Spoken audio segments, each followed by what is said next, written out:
আসসালামু আলাইকুম প্রিয় শিক্ষার্থী বন্ধুরা, আশা করি সবাই ভালো আছো। আমি আছি অন্তরক সমীকরণ অধ্যায়ে, খুব গুরুত্বপূর্ণ একটা অধ্যায়। আর এই অধ্যায়ের একটি গুরুত্বপূর্ণ ম্যাথ নিয়ে তোমাদের সামনে হাজির হয়েছি। খুবই ইম্পর্টেন্ট একটি ম্যাথ। দেওয়া আছে চাহিদা অপেক্ষক, যোগান অপেক্ষক দুটো দেওয়া আছে। আমাদেরকে বের করতে হবে দামের সময়পথ আর বাজার নিঃশেষকারী ভারসাম্য দাম। গুরুত্বপূর্ণ অঙ্কটি আমরা একদম মনোযোগ সহকারে প্রথম থেকে শেষ পর্যন্ত দেখবো ইনশাল্লাহ। ওকে, শুরু করি। সমাধান।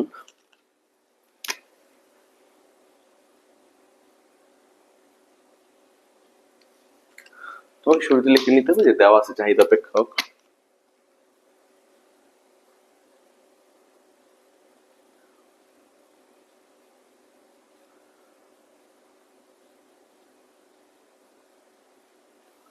দেওয়া আছে চাহিদা অপেক্ষক কিউডি সমান 100 minus 8p plus 2 dp by dt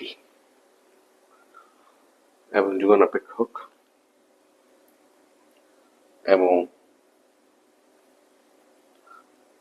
অপেক্ষক qs সমান -20 plus 2p। তো আমাদের যে কাজটা করতে হবে সেটা হচ্ছে দামের সময়পথ বের করতে হবে। দামের সময়পথ না, যেহেতু অন্তরক সমীকরণ অধ্যায়, পরীক্ষার প্রশ্নে কিন্তু বলা থাকবে যে অন্তরক সমীকরণ, তোমাকে প্রশ্ন দেখে বুঝতে হবে এটা কি আসলে অন্তরক সমীকরণ কিনা। যেমন দেওয়া আছে চাহিদা কিউডি সমান 100 minus 8p plus 2 into dp by dt। অন্তরক সমীকরণ কাকে বলা হয়? কোন সমীকরণ যদি এক বা একাধিক অন্তরক, এটাকে বলা হয় অন্তরক। কোন সমীকরণ যদি এক বা একাধিক অন্তরক থাকে অথবা অন্তরক সহগ থাকে, কোন সমীকরণ এক বা একাধিক অন্তরক বা অন্তরক সহগ থাকে, তাকে অন্তরক সমীকরণ বলা হয়। তো আমাদের এখানে দেখো অন্তরক সহগ দেওয়া আছে।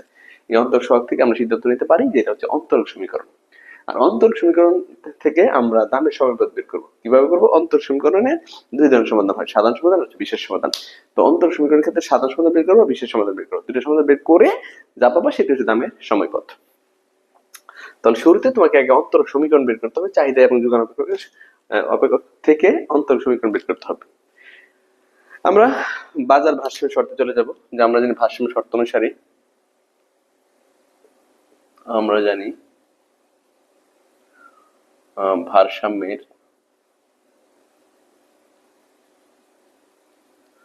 শর্তানুসারে কিউডি সমান কিউএস। অতএব কিউডি 100 minus 8p plus 2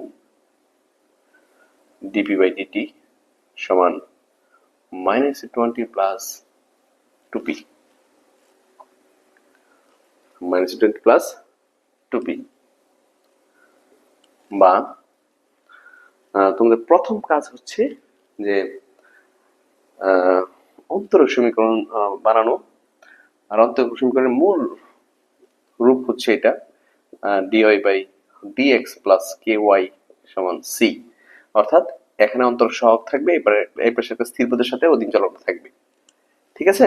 আর একটা এই পাশে একটা স্থির পদ থাকবে। তো আমরা এইভাবে যদি সাজাই তো সাজাতে পারি, অর্থাৎ dy by dx আগে এই পাশে চলে যেতে আছে, এই পাশে আমি এই পাশে রাখবো dp by dt। এরপর হচ্ছে চলক সহদ্রুবক। তো চলক সহদ্রুবক কি আছে? এখানে আছে -8p, আর এখান থেকে 2p আছে, এই পাশে আসলে -2p। আর স্থির পদ ডানে নিয়ে যাব, ঠিক আছে? তো 2 into dp by dt minus 8p minus 2p, আর এই পাশে হচ্ছে 20 আর minus কত 100। তাহলে 2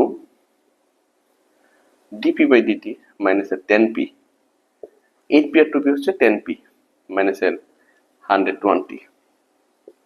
বা তুমি যদি 2 কমন নাও তাহলে dp by dt minus 5p minus 120 minus 5p minus 120।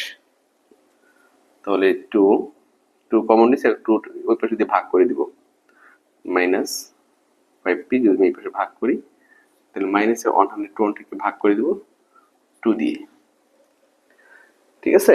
2 দিয়ে আমি ভাগ করে দিলাম। তো যদি ভাগ করি, অতএব dp by dt minus 5p সমান হচ্ছে 120 এর ভাগ করে 60 আসে, -60।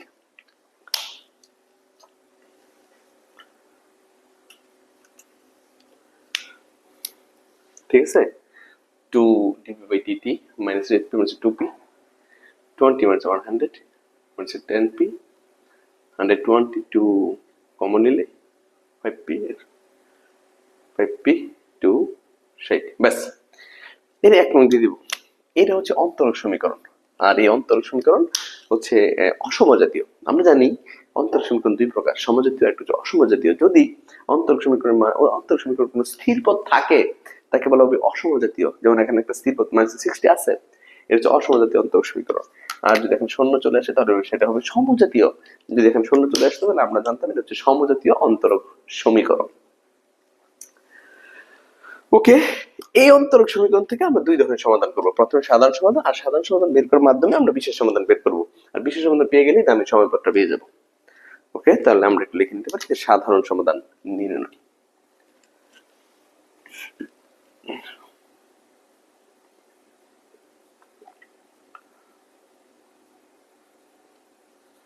সাধারণ সমাধান নির্ণয়।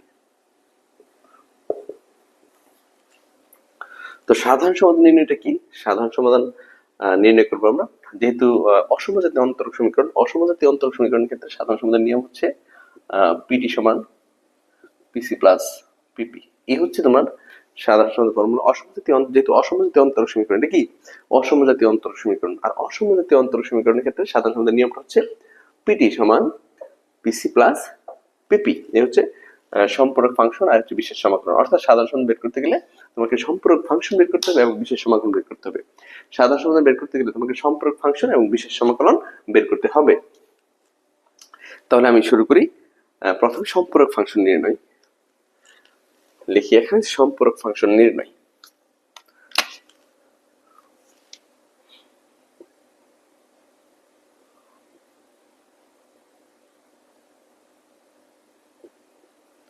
সম্পূরক ফাংশন হচ্ছে পিসি। সম্পূরক ফাংশন পিসি নির্ণয়। সম্পূরক ফাংশন পিসি নির্ণয়। ওকে, তাহলে সম্পূরক ফাংশন আমরা নির্ণয় করব। সম্পূরক ফাংশন হচ্ছে পিসি নির্ণয়। সম্পূরক ফাংশন নির্ণয় করব কিভাবে?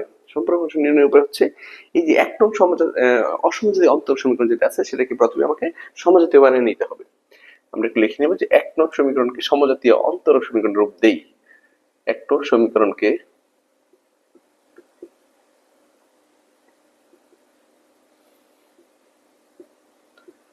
সমজাতীয় অন্তরক সমীকরণে রূপ দেই। তোমাদের সাথে কথা হচ্ছে যদি অন্তরক সমীকরণ করতে চাও তাহলে তোমাকে সমাকলন জানতে হবে। অন্তরক সমীকরণ করতে গেলে সমাকলন জানতে হবে। আর এই মডেল করার আগে, বাজার মডেল করতেছো, এই বাজার মডেল করার আগে অবশ্যই তোমাকে সাধারণ যে অঙ্কগুলো আছে, সাধারণ সমাধান, বিশেষ সমাধান, ওইগুলো করে শেখা উচিত তোমাদের। শিখে পরে যে আসলে সহজ হবে। এক নং সমীকরণকে সমজাতীয় অন্তরক সমীকরণ রূপ দেই, তাহলে DP by DT minus 5p সমান 0 হয়, তাই না? সমজাতীয় বানাতে গেলে 0 হয়ে যাবে। 5p সমান DP by DT minus 5p সমান কি 0। 0 হলে সেটা সমজাতীয়। আমরা জানি যে সকল অন্তরক সমীকরণে স্থির পদ থাকে, অসমজাতীয় স্থির পদ থাকে না, সমজাতীয়। এখানে স্থির পদ আমি বেনিশ করে দিছি, ওটা সমজাতীয় হয়ে গেছে। এখন কাজ হচ্ছে মনোযোগ দিয়ে ভালো করে, এই সমাধান আমরা অনেক করছি এই অধ্যায়ের সামনে, বিগত অনেকগুলো ক্লাসে এগুলো করছি।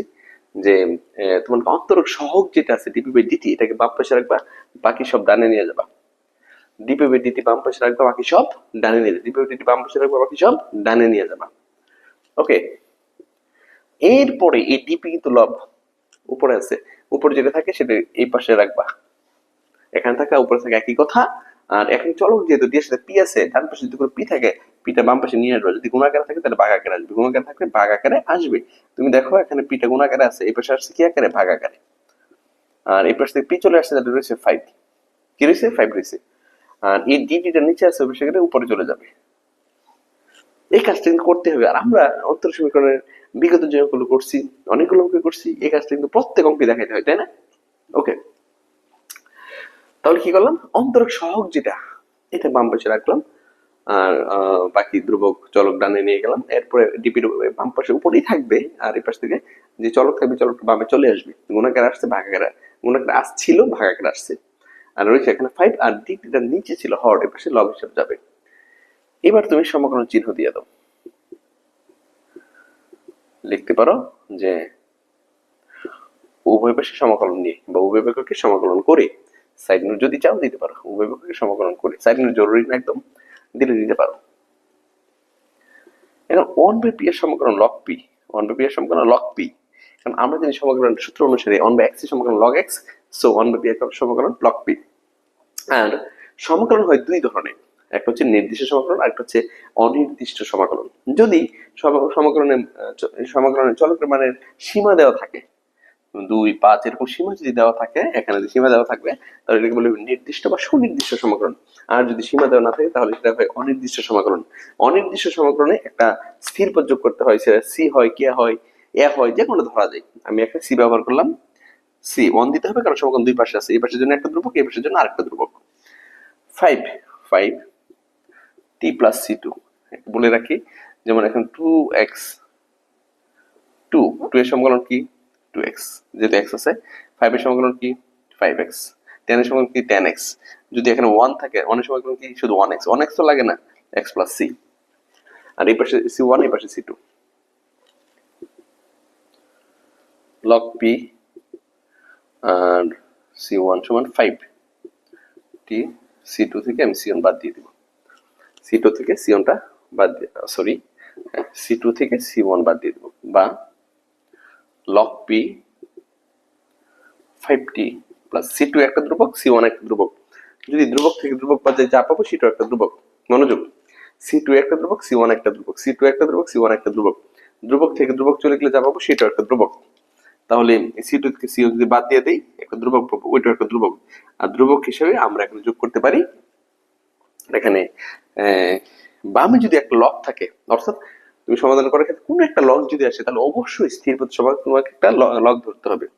লগের সাথে আমি এখানে এ ধরে দিলাম, এখানে সাইড লিখতে পারি চলো, যেহেতু c2 - c1 সমান, যদি লগ না থাকতো এই পাশে তাহলে আমি এক সি কে যে কোনো একটা ধরতে পারতাম, যেহেতু লগ আছে আমি লগ ধরবো। এখন লগের সাথে কি ধরবো, এ সি কে, এটা তোমার ইচ্ছা। বা log p minus log a 5t, log, যেহেতু বিয়োগ আকারে আছে আমরা ভাগ আকারে লিখবো, যেহেতু বিয়োগ আকারে আছে আমরা ভাগ আকারে লিখবো, বিয়োগ আকারে আছে আমরা ভাগ আকারে লিখবো, সমান 5t। ঠিক আছে, লগ বিয়োগ আকারে আছে আমরা ভাগ আকারে 5t। তো লগ যদি দুই পাশে লগ থাকে তাহলে আমরা এন্টি লগ বাদ করি, আর যদি এক পাশে লগ থাকে তাহলে আমরা সূচক নিই। তো উভয় পক্ষে সূচক নিলে এই লগ বেনিশ হয়ে যাবে, থাকবে pa, আর এখানে আমি এর পাওয়ার সূচকের রূপ ধারণ করবে, এই পাশটা সূচকের রূপ ধারণ করবে, আর এই পাশে লগটা বেনিশ হয়ে যাবে। অতএব এখানে লিখতে হবে যে, বা আমরা কিন্তু সম্পর্ক ফাংশন বের করছি তাই না, এখানে লিখিনি, যেটা পাইছি এরপর লিখবো আমরা যে, বা এখানে দেখো ভাগাকার আছে, এটা ওই পাশে গেলে গুণ আকারে যাবে, p সমান a e to the power 5t। এখন p এর মান যেটা পাইছি ওইটি হচ্ছে সম্পর্ক ফাংশন, লিখে দিব যতএব নির্ণেয় সম্পর্ক ফাংশন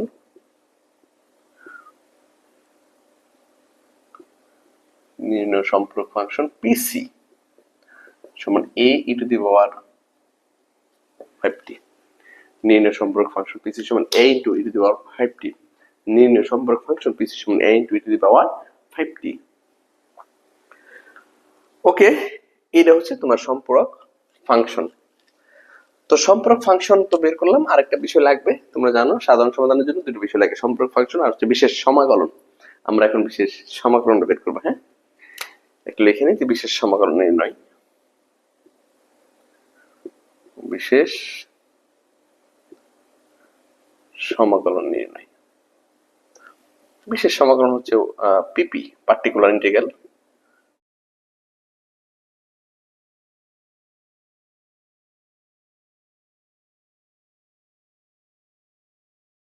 বিশেষ সমাকলন নির্ণয় পিপি।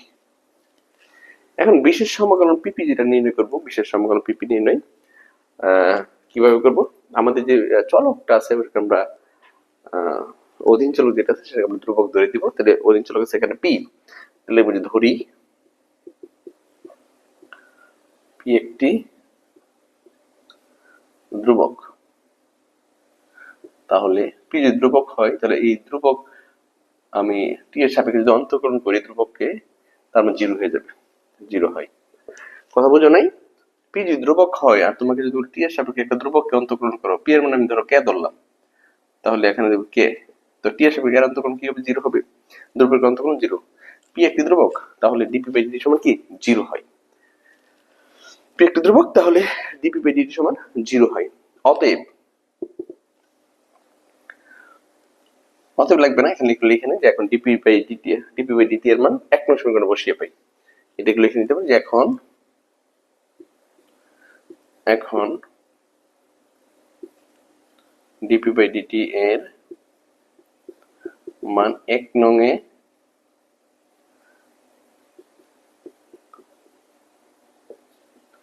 এখন ডিপি বাই ডিটি এর মান 1 নং এ বসিয়ে পাই। তো 1 নং এ বসাবো, ডিপি বাই ডিটি এর মান কি আছে, জিরো আছে, তাহলে বসাবো জিরো সমান জিরো, জিরো মাইনাস এর 5p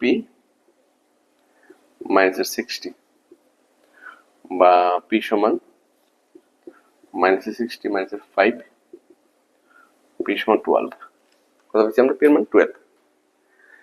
অতএব বিশেষ সমাকলন বা নির্দিষ্ট সমাকলন এক কথাই বিশেষ সমাকলন,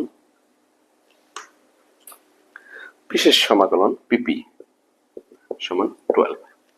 তাহলে খেয়াল করো, আমরা সম্পূরক ফাংশন পেয়ে গেছি এবং বিশেষ সমাকলন পেয়ে গেছি। আর সম্পূরক ফাংশন আর বিশেষ সমাকলন পাওয়ার মাধ্যমে আমরা কি করতে পারি, যে সাধারণ সমাধান বের করতে পারি। ঠিক আছে, এখন আমরা লিখে নিব যে অতএব নির্ণয় সাধারণ সমাধান, অতএব নির্ণয় সাধারণ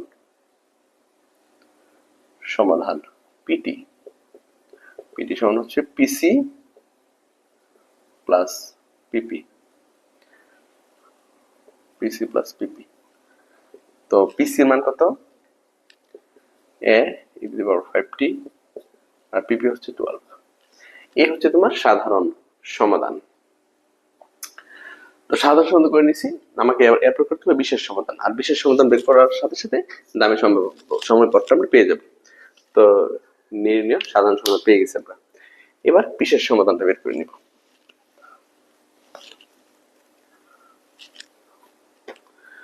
একটু লিখে নিই, বিশেষ সমাধান নির্ণয়, বিশেষ সমাধান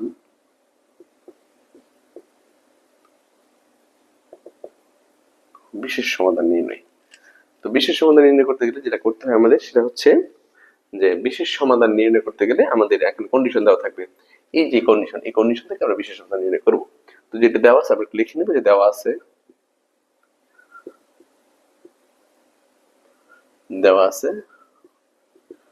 p0 সমান 20, দেওয়া আছে p0 সমান 20, অর্থাৎ এই যে জিরোটা মূলত হচ্ছে p0 সমান 20, অর্থাৎ এই জিরোটা হচ্ছে মূলত এই যে p0 হচ্ছে এই যে এটা কিন্তু পিটি, তাই না, এই যে এটি p0টা হচ্ছে পিটি, এই টি এর মান হচ্ছে জিরো, এখানে টি এর মানটা কি, জিরো। দেওয়া আছে p0 সমান 20, অর্থাৎ টি সমান জিরো হলে, পি সমান জিরো হলে পিটি যেটা, এই পিটিটা কি হয়, পিটি 20 হয়। পি সমান জিরো হলে পিটি সমান 20 হয়, পি সমান জিরো হলে পিটি সমান 20 হয়।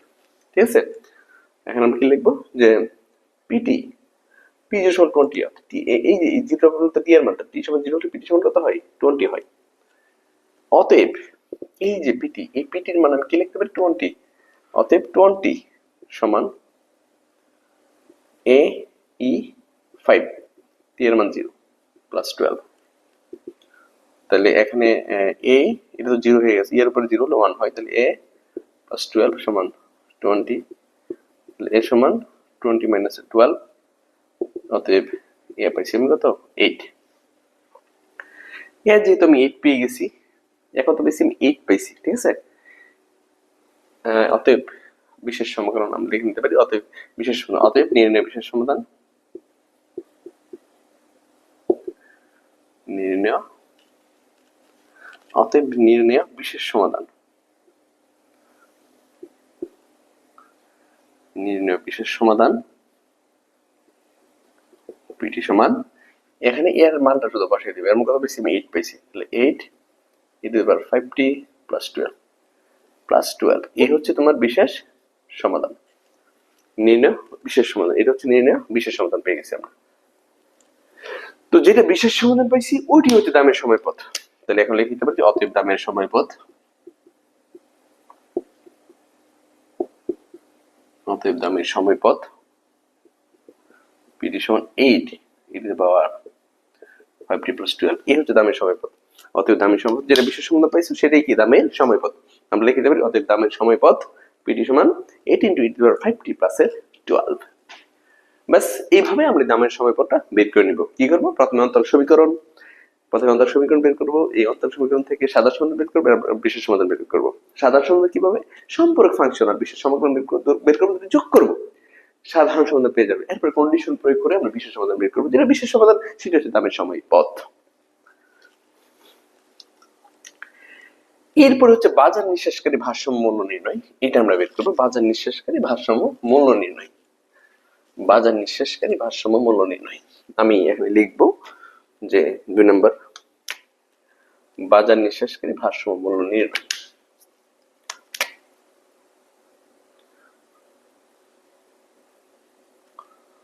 বাজার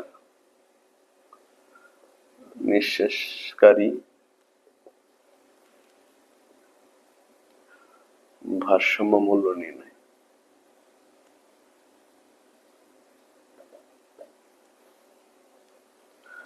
বাজার নিঃশেষকারী ভারসাম্য মূল্য নির্ণয়। বাজার নিঃশেষকারী বলতে কি বুঝি আমরা? বাজার নিঃশেষকারী, বাজার পরিষ্কারকারী, বাজার নিঃশেষকারী, বাজার শেষ হয়ে যাওয়া। অর্থাৎ কোন একটা দ্রব্যের চাহিদা যথাক্রমে যোগান যদি তথাক্রমে থাকে তাহলে ওই দ্রব্য বাজারে কোনো অবশিষ্ট থাকে না, যথাক্রমে যোগান হয় তথাক্রমে বিক্রি হয়ে যায়। এটা বাজার নিঃশেষকারী বলে থাকি আমরা। অর্থাৎ চাহিদা যখন সমতের মাধ্যমে বাজার নিঃশেষ হয়ে থাকে বা পরিষ্কার হয়ে থাকে। বাজার নিঃশেষকারী ভারসাম্য যে কথা, বাজার পরিষ্কারকারী ভারসাম্য একই কথা। তো আমরা লিখবো যে বাজার ভারসাম্য শর্ত অনুসারে বাজার ভারসাম্যের শর্ত অনুসারে, অথবা আমরা বলতে পারি যে বাজার নিঃশেষকারী ভারসাম্য শর্ত অনুসারে কিউডি সমান কিউএস। অতএব কিউডি, এটা থেকে যে এই কন্ডিশন থেকে ভারসাম্য কন্ডিশন থেকে আমি যে মানটা পাবো সেটা হচ্ছে বাজার নিঃশেষকারী ভারসাম্য মূল্য প্লাস 2 dp/dt সমান -20 প্লাস 2p। বাজার নিঃশেষকারী ভারসাম্য মূল্যে কিন্তু দুটো বিষয় খেয়াল রাখতে হবে তোমাদের, যে কখনো যদি অন্তরক সহগ চলে আসে তাহলে অন্তরক সহগের মান 0 ধরতে হয়। অন্তরক সহগের মান কি করতে হয়? 0 ধরতে হয়। আর অন্তরক সহগ যদি না আসে তাহলে সরাসরি তুমি p এর একটা মান পেয়ে যাবা। তো p গুলোকে বাম পাশে রাখি আমরা। তো -8p আর ap 2p প্লাস এর এই পাশে আসলে মাইনাস হবে, -2p মাইনাসের 2p।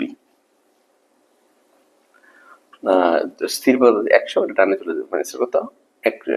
মাইনাসের 100, মাইনাসের 8p মাইনাসের 2p, আর মাইনাসের 8p মাইনাসের 2p, এখানে আছে মাইনাসের 20 মাইনাসের 100। আর এখানে একটা কাজ করতে পারো, লিখে দিতে পারো যেহেতু dp/dt সমান 0, অর্থাৎ বাজার পরিষ্কারকারী ভারসাম্য মূল্য নির্ণয়ের ক্ষেত্রে dp/dt এর মান 0 হয়। পিটাকে ধ্রুবক ধরা হয়, সহজ কথা, পিটা কি ধ্রুবক ধরা হয়।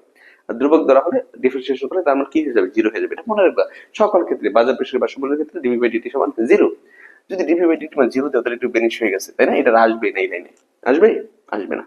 আর যদি এটা না থাকে তাহলে তো সরাসরি সমাধান করলে পি এর মান পাবা। উদ্দেশ্য হচ্ছে পি এর মান বের করা। যদি সহগ থাকে সহগ মান 0 ধরে দিবা। তাহলে -10p সমান -120, তো p সমান -120 -10। অতএব লিখতে পারি বা p সমান হচ্ছে 12। তো এটি হচ্ছে বাজার পরিষ্কারকারী ভারসাম্য মূল্য, লিখতে পারি অতএব বাজার পরিষ্কারকারী বা বাজার নিঃশেষকারী, বাজার নিঃশেষকারী ভারসাম্য মূল্য, বাজার নিঃশেষকারী ভারসাম্য মূল্য, বাজার নিঃশেষকারী ভারসাম্য মূল্য পি বার সমান 12 দুটি হবে। বাজার নিঃশেষকারী ভারসাম্য মূল্য পি বার সমান 12। এইভাবে আমরা এই অঙ্কটা কমপ্লিট করে নিব। আশা করি সবাই খুব ভালো করে বুঝতে পারছো। আমার ক্লাস যদি ভালো লাগে তুমি তোর বন্ধু বান্ধব সবাইকে আমার অনলাইন ক্লাসের বিষয়ে শেয়ার করো। ভালো থাকো, সুস্থ থাকো। আসসালামু আলাইকুম।